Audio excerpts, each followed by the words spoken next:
কেউ ব্যস্ত রান্নায়, কেউ গৃহস্থালী কাজে। বঙ্গোপসাগরের তীরে জেগে ওঠা এই চরে কর্মব্যস্ত প্রায় 25,000 পুরুষ। হাট বাজার, রাস্তাঘাট, মসজিদ, মন্দির সবকিছুই আছে সেখানে, কিন্তু নেই কোনো নারীর বসবাস।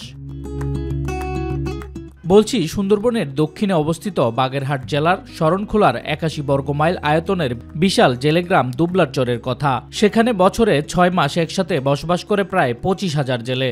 সাগর থেকে মাছ সংগ্রহ, বাছাই ও শুটকি তৈরি করে ব্যবসায়ীদের কাছে বিক্রি সহ সব কাজই করেন এই নারীশূন্য গ্রামের জেলেরা। 3 মাস হয়েছে এখন এখানে আইছি।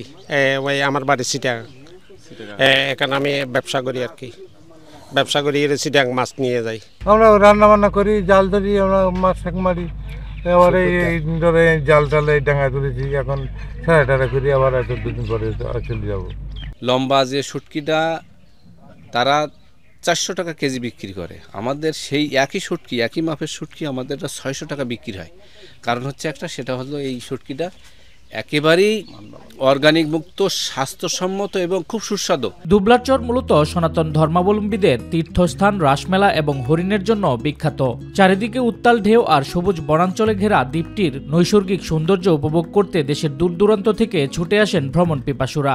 ওখানে ঘুরলাম, ওখানে আর এক এক্সপিরিয়েন্স। ওখানে যে আমাদের প্রকৃতির যে একটা সুন্দর তুলে ধরছে, ওখানে আমরা যেমন ট্রলারে উঠছি, ট্রলারের পাশ দিয়ে হরিণগুলো একদম কিনারা দিয়ে আমরা দেখি, মানে বাচ্চারা আমরা অনেক আনন্দ উপভোগ করছি এখান থেকে। এখানে কোনো মহিলার কোনো পারমিশন নাই আর কি, এখানে খালি টুরিস্ট আসবে, ঘুরবে, আবার চলে যাবে। প্রতি বছর রাস পূর্ণিমার সময় অসংখ্য তীর্থযাত্রী সমুদ্র স্নান করতে দ্বীপটিতে আসে।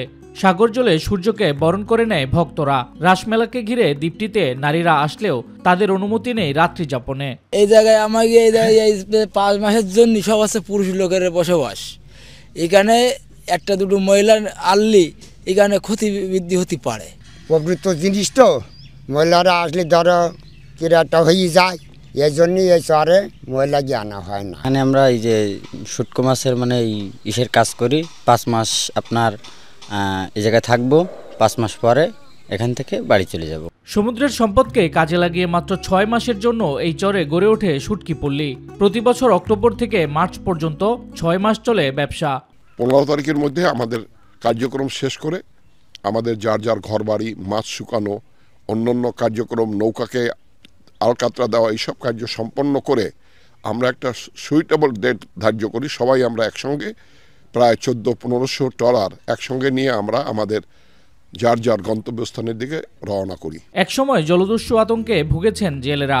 বর্তমানে সেই সংকট কাটলেও বিশুদ্ধ খাবার পানি আর চিকিৎসার অভাবে মানবেতর দিন পার করতে হয় জেলেদের। শামস তাবরিজ উচ্ছ্বাস, মাই টিভি।